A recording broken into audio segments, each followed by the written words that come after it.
Today's subject was actually noticed by my friend, Omelette. Unfortunately, we do not have any assignments handed in this time around, but I would like to give this video's top comment spot to Baby Greyboyd for pointing out that One Piece was originally intended to be a lot shorter.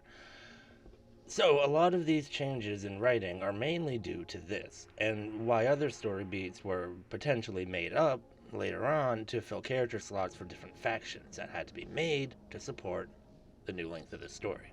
Ichiro Oda seems to enjoy planting these seeds along the way while he writes his story so that they can be brought back later on.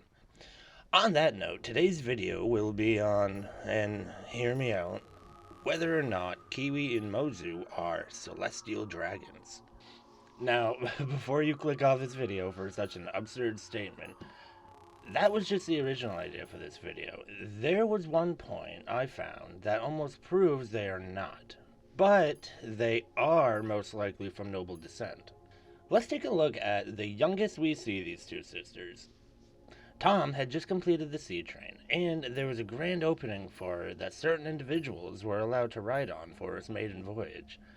On that train, we see both Kiwi and Mozu as young girls. And how do I know that they would need to be from money to ride this and it wasn't just open to the public? Well, Polly. Yes, good old Polly. Unable to have a seat on the train and instead running alongside it.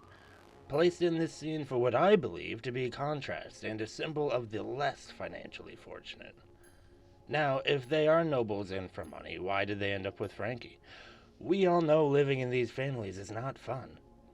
If we look at what Sabo endured when he lived under his noble parents' roof, we can assume Kiwi and Mozu would also be pretty eager to leave, although they clearly weren't as fortunate as Sabo to have found two legends like Luffy and Ace at such a young age.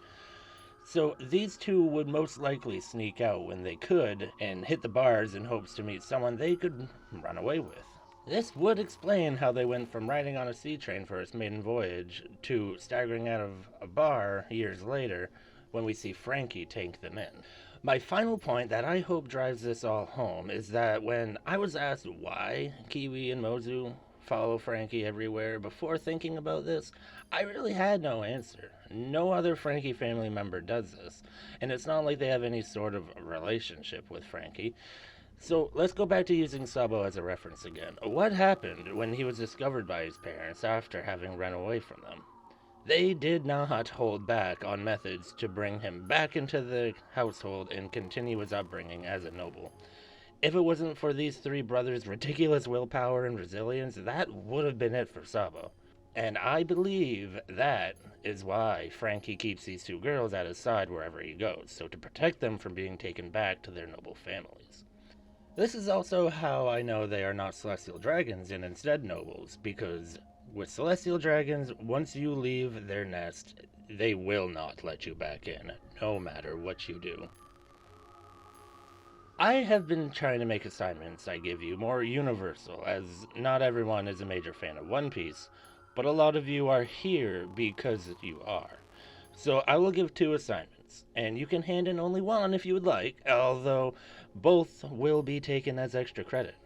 Now, number one, name a side character that has just enough backstory to raise questions, but too little importance to elaborate on. And two, find the blatant flaw in my argument. Thank you, and I hope to hear from you all very soon.